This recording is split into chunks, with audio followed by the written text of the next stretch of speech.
नमस्कार दोस्तों। आपका स्वागत करता हूं आप ही के यूट्यूब चैनल में। वीडियो को स्टार्ट करने से पहले आप सभी से रिक्वेस्ट करूंगा, अगर अभी तक आपने चैनल को सब्सक्राइब नहीं किया तो उससे रिक्वेस्ट ऑल भी प्लीज चैनल को सब्सक्राइब कीजिए। तो चलिए स्टार्ट करते हैं। जहाँ पे देखिए आज हम लोग डिस्कशन करेंगे वो टाटा स्टील शेयर के बारे में, जिसका क्लोजिंग प्राइस 206 रुपीज़ 80 पैसा का है। अच्छी खासी गिरावट के साथ क्लोजिंग हुआ है। साथ साथ अगर चेक कीजिएगा 2 से 3 दिनों के अंतराल में या फिर एक सप्ताह के अंतराल में अगर चेक कीजिएगा तो लगभग स्टॉक में 8 से 9% का ऑलरेडी गिरावट हो चुका है। तो गिरावट के पीछे क्या रीजंस है, किस कारण से फॉल हो रहा है, इसको चेक किया जाएगा। साथ ही साथ यहाँ पर आज के दिन में क्या बड़ी या बुरी खबर आ रही है उसको हम लोग चेक करेंगे। डिविडेंड का क्या अपडेट है, क्या रिकॉर्ड डेट है, इंपॉर्टेंट लेवल्स, क्या सभी चीज़ों को चेक करेंगे। तो चलिए स्टार्ट किया जाए। यहाँ पे सबसे पहले देखिए, जितने भी मेटल पैक्स हैं सब में गिरावट देखने को मिल रहा है। यहाँ पर अगर चेक कीजिएगा तो पूरे, जैसे मेटल्स में चेक कीजिए तो गोल्ड में, कॉपर में, सिल्वर में, पैलाडियम में है, सब में अगर चेक कीजिएगा तो अच्छी खासी गिरावट है। खासकर सिल्वर में 6.858% का, पैलाडियम 5.35% का, टीन में चेक कीजिएगा 2.94% का। यानी कि पूरे मेटल में गिरावट हो रही है। इसका असर क्या हो रहा है, तो जितने भी मेटल से रिलेटेड स्टॉक्स है, जैसे आप चेक कीजिएगा तो टाटा स्टील, वेदांता, नाल्को, सब में गिरावट देखने को मिल रहा है।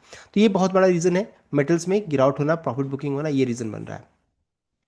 नेक्स्ट बहुत बड़ा रीजन है टाटा स्टील से रिलेटेड। जहां पर टाटा स्टील के शेयर में अगर चेक कीजिएगा तो 2 से 3 ट्रेडिंग सेशन में अगर चेक कीजिएगा तो अच्छा खासा फॉल हुआ है। उसके पीछे रीजन क्या था कि यहाँ पर इनका जो एक प्लांट है जो कि यूके में स्थित है, यूके पोर्ट, जिसका नाम यूके पोर्ट तालबोर प्लांट, वहां पर देखिए आग लग गई थी। फायर ब्रेकआउट हुआ था, जिस कारण से इनको देखिए अपना प्लांट को कुछ समय के लिए बंद भी करना पड़ गया था, देख सकते हैं। तो UK plant on Wednesday forcing company to temporarily halt operation, देखिए हॉल्ट ऑपरेशन किया गया at part of the site. तो ये अपडेट आया 2 से 3 दिन पहले आया था, एंड इसके बाद स्टॉक में अच्छी खासी गिरावट भी हुई है। तो ये दूसरा रीजन बन रहा है कि हर दिन एक कोई ना कोई नेगेटिव न्यूज़ टाटा स्टील से रिलेटेड है।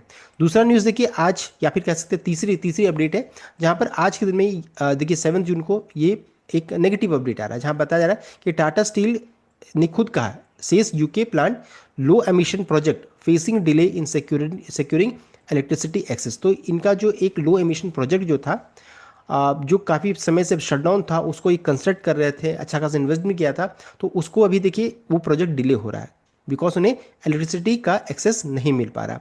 As a part of decarbonisation plant, Tata steel is setting up UK's largest low carbon EAF यानी electric arc furnace project of 3.2 million tonne capacity at Port Talbot, यहाँ पर construct कर रही थी। अभी यहाँ पर 2027 से स्टार्ट भी होना था। अब उसको लेकर के, प्रोजेक्ट डिले को लेकर के बात हो रही है। अब देखिए है क्या, इसका मतलब ये है कि इससे पहले जब टाटा स्टील स्टील बनाती थी तो यहाँ पर देखिए ब्लास्ट फर्नेस यूज़ किया जाता था। अब नया तरीका क्या है, तो new way electric arc furnace का यूज़ किया जाता है, जिसमें पहले कोयला या फिर कोकिंग कोल दोनों को यूज़ किया जाता था। और अब क्या है, नया सिस्टम क्या है, तो इसमें इलेक्ट्रिसिटी यूज़ किया जाएगा, जो कि देखिए it can be in the form of wind या फिर सनलाइट से यूज़ किया, रिन्यूएबल एनर्जी से इसको इलेक्ट्रिसिटी को जनरेट करने की बात हो रही थी। और देखिए रॉ मटेरियल क्या था, तो रॉ आयरन प्लस कोल, और अभी क्या रिसाइकल्ड यूके स्क्रैप। अब इससे क्या था पहले कि बहुत ज़्यादा CO2, उसका बाई प्रोडक्ट बहुत ज़्यादा, जब कोयला जलता है तो धुआं बहुत निकलती है, तो ये जनरेट होता था। अब इससे क्या है कि इनका टारगेट क्या था कि 90% रिडक्शन किया जाएगा इनडायरेक्ट कार्बन एमिशन में। तो ये यहाँ पर नया चीज़ हो रहा था, और ये ऑलरेडी देखिए फुल्ली शटडाउन 2024 में इसको बंद कर दिया गया था। अभी इसमें कंस्ट्रक्शन चल रहा था, सब कुछ चल रहा था कि स्टार्ट किया जाएगा। अब यहाँ पर प्रोजेक्ट डिले की बात हो रही है। और यहाँ पर सबसे इंपॉर्टेंट चीज़ क्या है कि टाटा स्टील ने ऑलरेडी इन्वेस्ट कर दिया 1.25 बिलियन पाउंड्स, जहाँ पर यूके सरकार ने देखिए यहाँ पर फंड किया था 500 मिलियन पाउंड्स, देख सकते हैं। To build 3.2 million capacity electric arc furnace at its Port Talbot side. This low project is design to replace its now shuttered traditional blast. इसको रिप्लेस करने के लिए किया गया था, पैसा ऑलरेडी लगा चुके हैं। अब क्या आ रहा है कि यहाँ पर बॉटल नेक में क्या हो गया कि यहाँ पर इन्हें इलेक्ट्रिसिटी एक्सेस नहीं मिल पा रहा। तो ये यहाँ पर प्रॉब्लम है, और ये जो प्रॉब्लम जो है ये 1-2 दिनों के लिए नहीं बताया जा रहा है, इसे माना जा रहा है कि 6 to 8 मंथ्स या फिर उससे ज़्यादा भी ये टाइमलाइन बढ़ सकता है, देख सकते हैं। तो ये चीज़ यहाँ पर दिक्कत की बात है कि अब ये चूंकि ये प्रोजेक्ट डिले हो रहा है, तो यहाँ पर फिर से इनका कॉस्टिंग, यानी जो पैसा पहले से लगाए हैं उसके ऊपर और कॉस्ट बढ़ सकता है। मटेरियल कॉस्ट यहाँ पर इंक्रीज कर सकता है, बढ़ सकता है। और साथ साथ यहाँ पर अभी जो इनका जो जो जो अपग्रेड्स थे, जो एनालिस्ट का टारगेट वगैरह था, वो डाउनग्रेड्स में जा सकता है।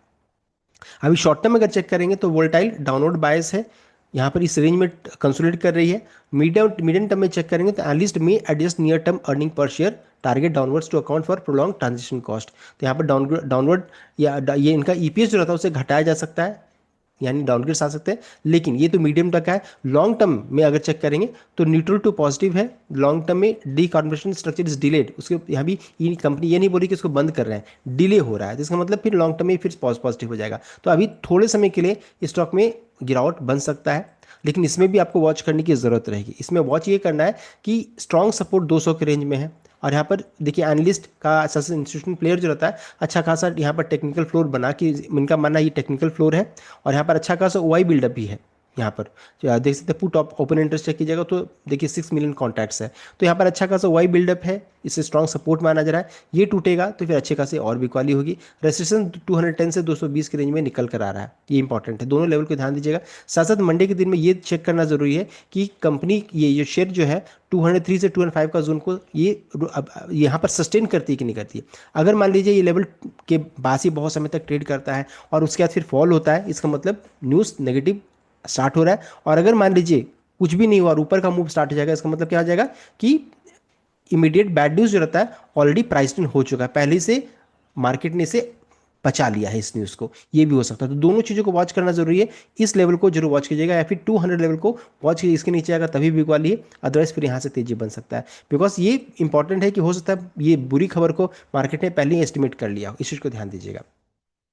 नेक्स्ट डिविडेंड कितना है, तो कंपनी ने 4 रुपये का डिविडेंड अनाउंस किया एंड इसका रिकॉर्डेड 12 जून 2026 का है, यानी कि जो भी 11 जून तक की शेयर को खरीद करके रिकॉर्डेड 12 जून तक रखेंगे वही इस डिविडेंड के लिए एलिजिबल रहेंगे। 4 रुपये का डिविडेंड है। एंड साथ साथ एक और चीज़ है कि द डिविडेंड इफ अप्रूव्ड, देखिए कब तक पेमेंट हो जाएगा, तो ऑन एंड फ्रॉम जुलाई 6 से इसका मंडे से इसका पेमेंट भी स्टार्ट कर दिया जाएगा। तो इंपॉर्टेंट डेट से रिलेटेड टू डिविडेंड। लास्ट हम लोग टेक्निकल पार्ट को चेक कर ले, टेक्निकली अगर चेक करेंगे तो 50 डे मूविंग एवरेज ऑलरेडी टूट चुका है, देख सकते हैं ब्लू कलर का जो लाइन है 207 का लेवल, ये सबसे क्रिटिकल है। इसके ऊपर में अगर मान लीजिए मंडे के दिन में कैंडल फॉर्म होगा तो फिर तेजी स्टार्ट हो जाएगा यहाँ से, और अगर मान लीजिए 203 204 का लेवल चला जाता है तो फिर ये लेवल टूटा तो फिर अच्छी खासी बिकवाली होगी, इस चीज़ को ध्यान दीजिएगा।